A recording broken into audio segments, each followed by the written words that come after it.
بسم اللہ الرحمن الرحیم۔ اب گفتگو کریں گے مسلمانوں کے زوال کے اسباب پر۔ مسلمانوں کے زوال کے اسباب کیا ہے جن کی وجہ سے مسلمان آج پوری دنیا میں ترقی کے دوڑ میں پیچھے ہے اور زوال کا شکار ہے؟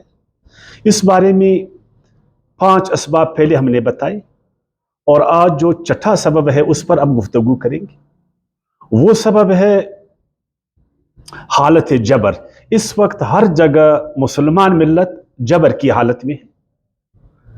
سیاسی جبر کا وہ شکار ہے، معاشی جبر کا وہ شکار ہے، سماجی جبر کا وہ شکار ہے، ذہنی جبر کا وہ شکار ہے۔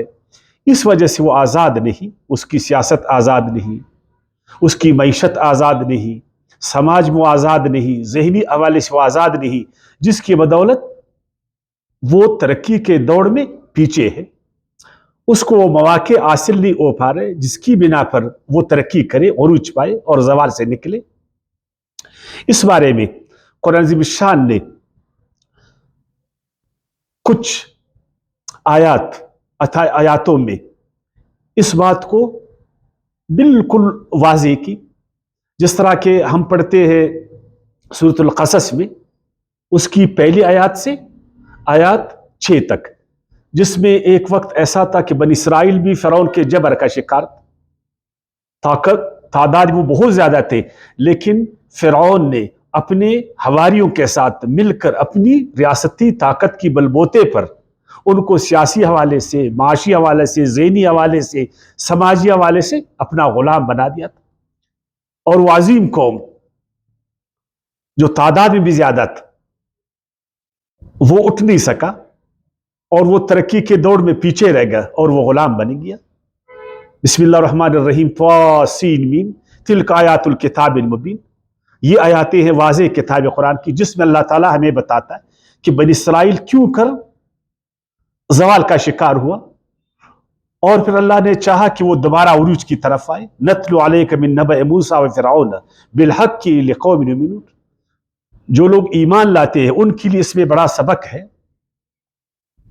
کہ موسیٰ اور فرعون، موسیٰ نے اپنے قوم کو فرعون کی چنگل سے کس طرح آزاد کیا اور پھر ترقی کے راستے پر اس کو لگایا۔ ان فرعون علا فی الارض۔ تم نہیں جانتے کہ فرعون اس زمانے میں اپنے آپ کو بڑا طاقتور بنایا تھا، ریاست کی طاقت کو اپنے ہاتھ میں لی تھی۔ وجعل اہلہا شیعا، اور اپنی اس ریاستی طاقت سے اس نے بنی اسرائیل کو ٹکڑوں میں تقسیم کیا تھا، اس لیے کہ بنی اسرائیل وہ جبر کی حالت میں تھے۔ یستضعف طائفۃ منہم یذبح ابناءہم ویستحیی نساءہم۔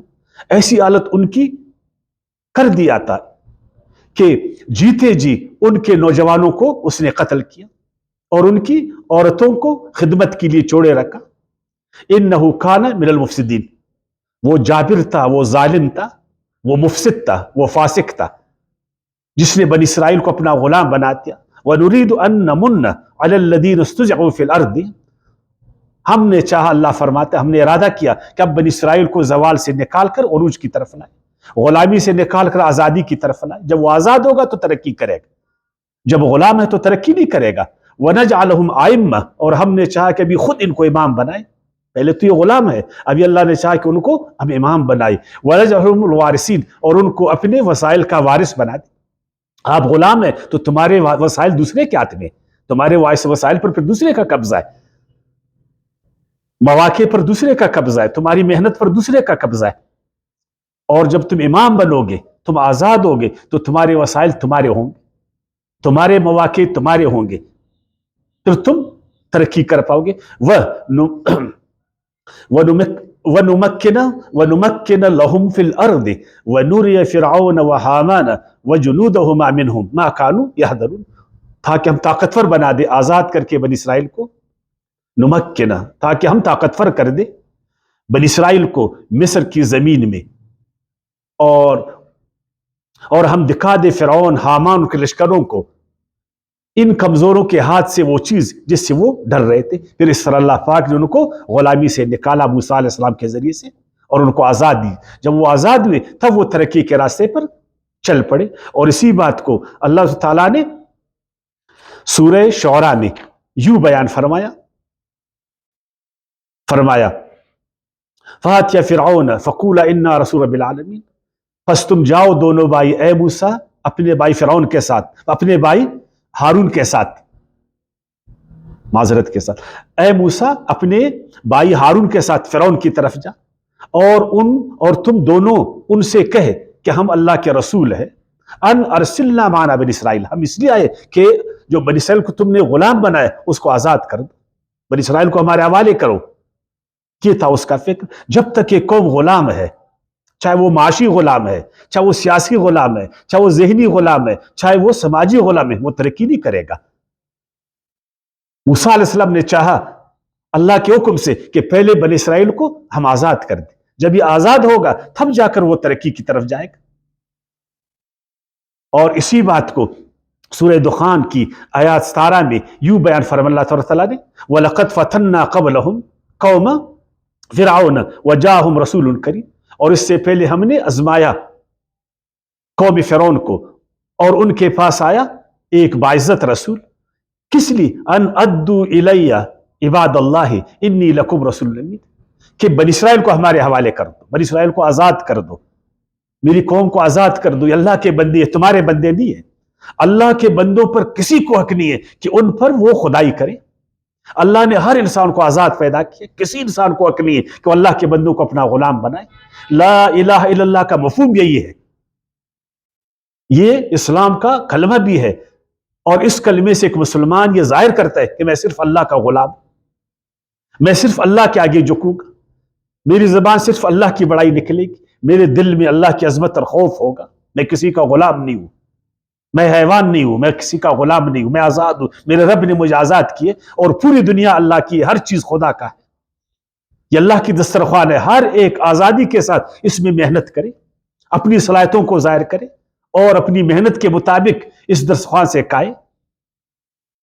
اور جب تک اللہ کی دسترخوان پر ایک قوتور طبقہ وہ قابض ہے تب تک دوسرے لوگ ترقی نہیں کر پائیں گے، اور جب تک مسلمان وہ آزادی کی طرف نہیں جائے گا، اپنے فکر کو آزاد نہیں کرے گا، اپنے جسم کو آزاد نہیں کرے گا، اپنے وسائل کو آزاد نہیں کرے گا، اپنی سیاست کو آزاد نہیں کرے گا، سماج میں وہ آزادی حاصل نہیں کرے گا، تمام شعبوں میں وہ آزادی نہیں حاصل کرے گا، تب تک وہ غلام رہے گا، اور جب غلام رہے گا پھر وہ ترقی نہیں کرے گا، پھر عروج نہیں پائے گا، پھر وہ زوال کی طرف جائے گا۔ یہی قرآن کا درس ہے، یہی تاریخ ہمیں بتاتی ہے، یہی ہمارے مشاہدات اور تجربات ہیں۔ اور جب فرعون کو موسیٰ علیہ السلام نے آزادی کی بات کی تو اس کو بڑا برا لگا، اور اس نے کیا کہا؟ جس طرح آج ہمارے جابر قوت ہمیں کہتے ہیں، 43ویں سورت کی آیات 51 میں، وَنَادَى فِرْعَوْنُ فِي قَوْمِهِ قَالَ يَا قَوْمِ أَلَيْسَ لِي مُلْكُ مِصْرَ وَهَٰذِهِ الْأَنْهَارُ تَجْرِي مِن تَحْتِي أَفَلَا تُبْصِرُونَ۔ یہ موسیٰ علیہ السلام کیا کہہ رہا ہے؟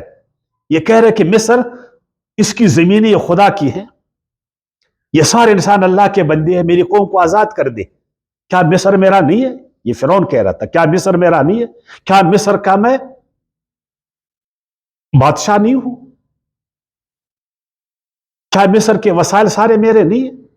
کیا یہ دریائے نیل اور اس سے نکلے نہریں یہ ہماری نہیں ہے؟ اور ان نہروں میں جو زراعت ہے، اس میں جو معدن ہے، یہ کیا یہ میرے نہیں ہے؟ ام انا خیر من ھذا الذی هو مہین، اس آدمی کو دیکھو جس کو میں نے کمزور کر دیا ہے، اس کی قوم کو میں نے کمزور کر دی، اب یہ مجھ سے کہتا ہے کہ نہیں میری قوم کو آزاد کر دو، اللہ کے وسائل پر قبضہ نہیں کرو، اللہ کے بندوں کو اپنا غلام مت بناؤ، اور یہ کمزور میرے آگے ایسی بات کہہ دیتا ہے۔ وَلَا يَكَادُ يُبِينُ، اور وہ جبکہ اپنی بات کو بھی وضاحت کے ساتھ نہیں کر سکتا۔ فَلَوْلَا أُلْقِيَ عَلَيْهِ أَسْوِرَةٌ مِّن ذَهَبٍ، اس کے پاس دولت کہاں ہے، اس کے پاس طاقت کہاں ہے؟ طاقت تو میرے ساتھ ہے، دولت تو میرے ساتھ، اقتدار میرے ساتھ۔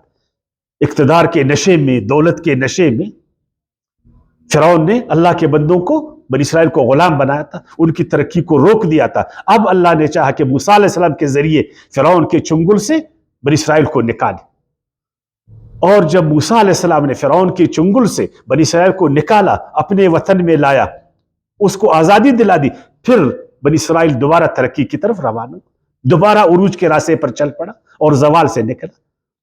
اور یہی دعوت یہی قوم عاد کے ساتھ بھی ہوا۔ سورہ ہود کی آیت 59 میں، وَتِلْكَ جَهَدُوا بِآيَاتِ رَبِّهِمْ